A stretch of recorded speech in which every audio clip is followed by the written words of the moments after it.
Hello everyone, my name is Shambhavi. Hope you all are doing well.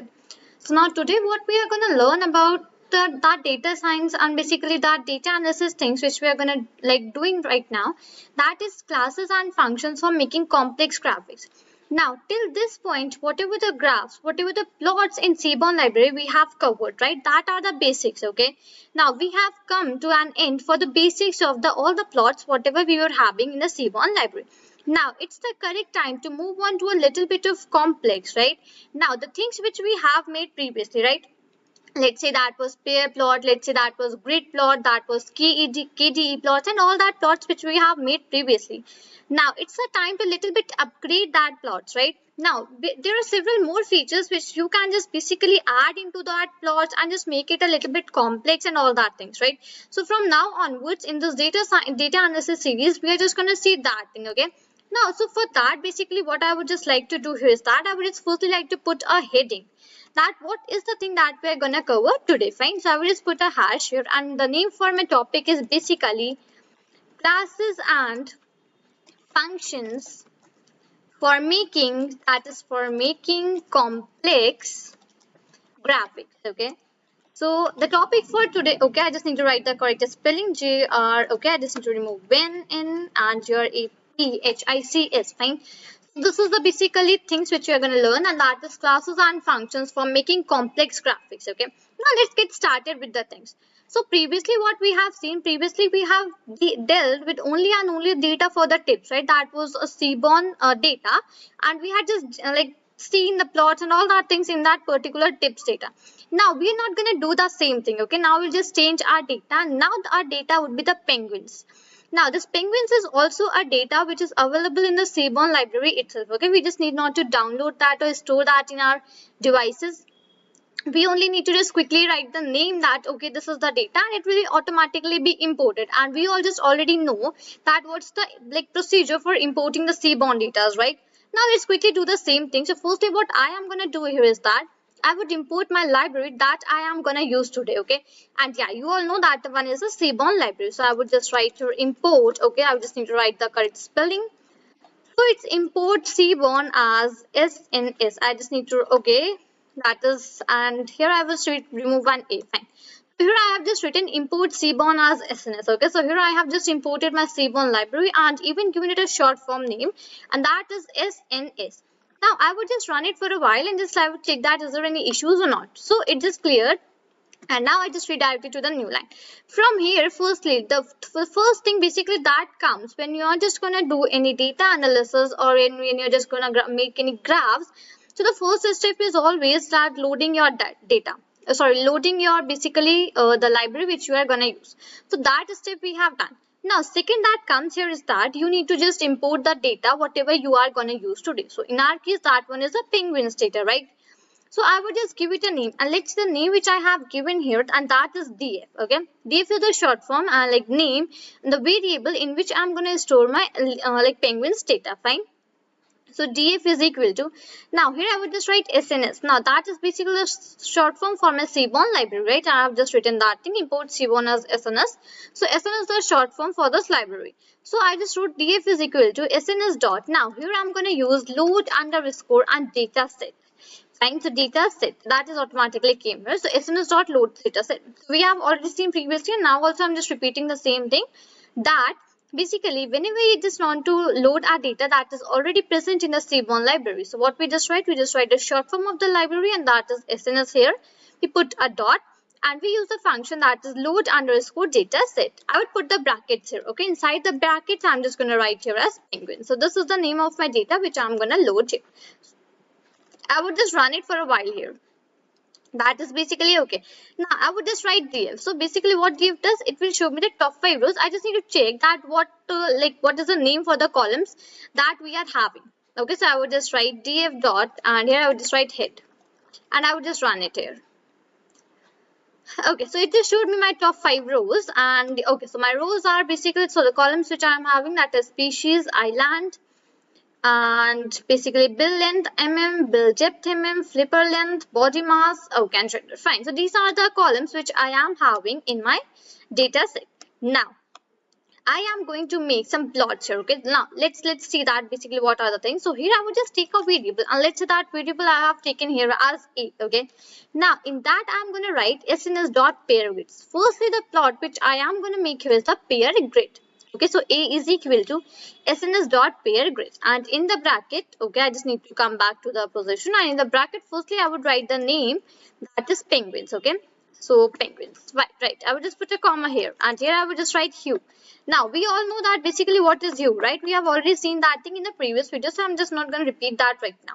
Okay, so hue is equal to, now in the hue I'm just going to give the name as species. Okay, so a is equal to sns dot pair grid. In bracket I have written penguins. Penguins is the data set which I am using. I put a comma, and here I would just write hue is equal to species. I would put again like comma here, and here I would just write corner is equal to true. Okay, so here I have just made my corner is true, and now I will just run it here for a while, and let's see that basically what happens. Okay, so here I just got something, and see here only I just got only the blank ones, because what I have done, I have only made my I only made the pair grid here. Okay, and here I just made the corner is equal to true. Fine, I would just cross it here. Now I would just write the whole code for the program, and then we will just run it at finally. Okay, now what I'm just going to do here is that I would take the, okay, not here, I would just write the same thing in this one only. I would take the variable in which what I have stored my sns dot pair grid. Okay, pair grid I have just stored, basically I have just stored that in my variable, that is a. Okay, now I am gonna use a dot, and here I would just use map underscore lower. Okay, map underscore lower is the function that I am using, as I just mentioned in the very starting only, that from now onwards we are just gonna make some complex graph. Okay, so that will also have some complex parameters, right? That is the absolutely right thing. So here I'm just using that a is the my variable in which I have stored my pair grid, a dot map underscore lower. Fine. Now I would put the brackets. Now here I would just use my library short form, and that is SNS for my Seaborn library. So SNS dot, and here I would just write KDE plot. Okay, so KDE is the plot which we are gonna use here. Okay, so SNS dot KDE plot. I would put a comma here. Then comma hue is equal to, now what hue do I basically want here? So in that here I will just write as none. I don't want any hue particular, because in this pair grid I have already taken my hue as a species, so I just need not to mention it here. Fine.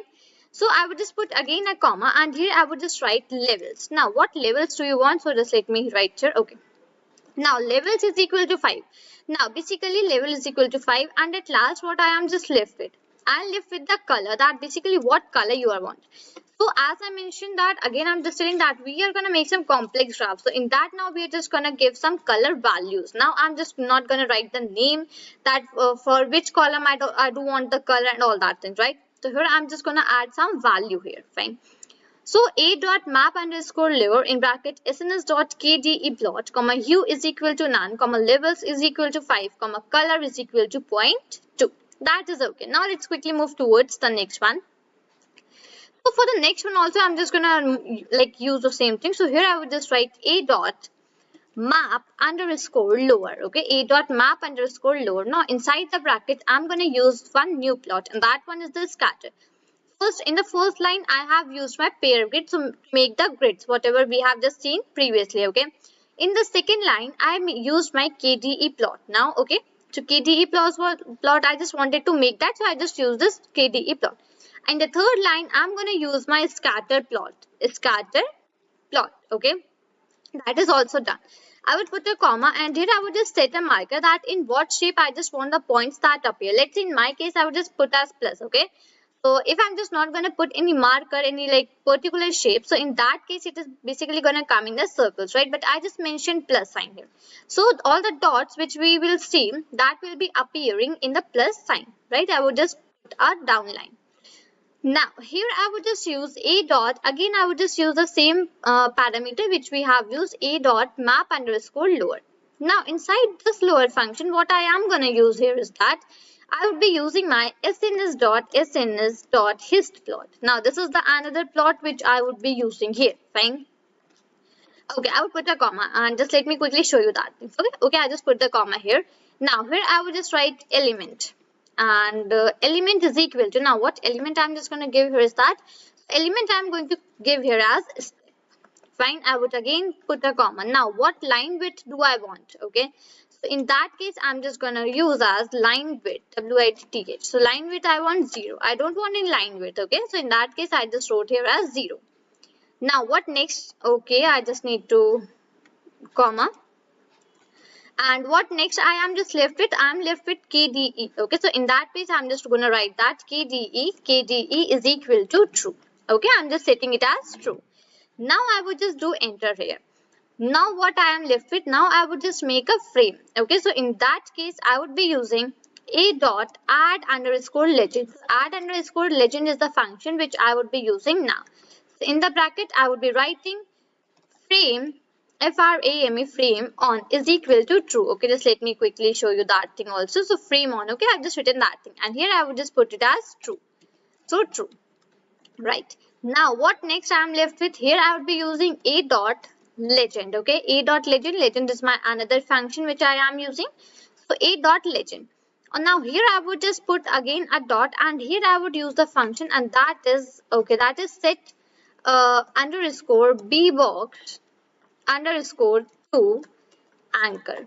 This is my another function which I am just using here, that is set b box to anchor. Okay, and inside the brackets I am going to give some values here. Okay, let's say my values are 0.61 and comma 0.6. Now values basically differ, so you can just choose some values on your whatever you want.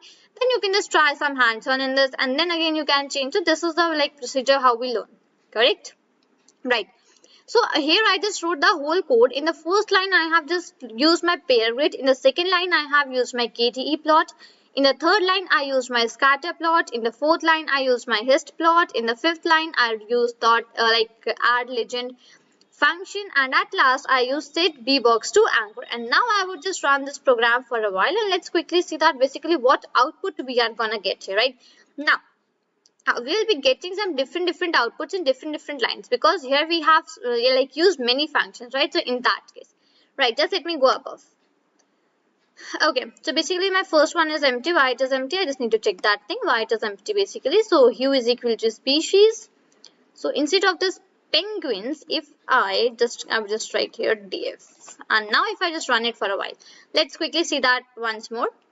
So because I have just stored my penguins data into the df, yeah, right, I have just stored that into my df column. So that is why I was just checking that what happened here. Again it is blank, and just let me see that why it is giving me this thing. So okay, body flipper length, and okay, so the first one was KDE plot, right? So okay, so basically the error, let's quickly see that what's the error. So here it's map lower. Okay, I just missed that lower. So instead, okay, just let me put the line here. Okay, so instead of this layer here, it would be DIAG. Okay, so I need to, if I just need to print that his plot, so in that case I just need to use map underscore DIAG, and now I will just run it for a while. Now let's see that basically what happens. Do we again just get some errors, or basically now we are just gonna get the correct output? Okay. So basically, as I mentioned that there are several plots, so it will just take a little bit of time, and yeah, now it is here basically. Now quickly check that the first one was the KDE plot, second one was the scatter plot. Okay, so the KDE plot, then basically you are able to see this, right? Here is scatter plot is also present. Okay. Now third one was the his plot, so scatter plot and then his plot also, right? And this series basically goes on.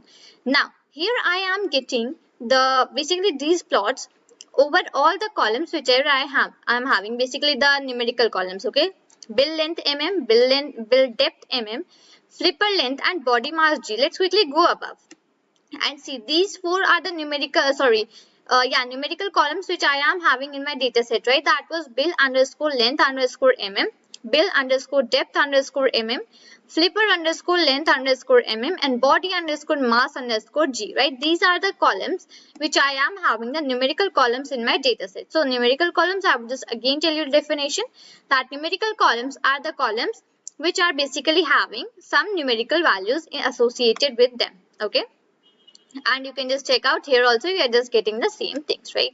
So this is basically how you can just make some complex graphics using classes and functions. I mentioned that we have used the functions also here, right? We have used several functions there. Okay, so this is the whole idea how you can just make this plots are a little bit more complex, a little bit more finer to look into the data, okay, whatever the data you are having. So here I have taken the data for the penguins, right? So I hope you just got the idea that how you're just gonna do these things, okay, how you're just gonna make these plots, how you're just gonna make these graphs and all that things, right? So this is all for this video. Till then, thank you and take care.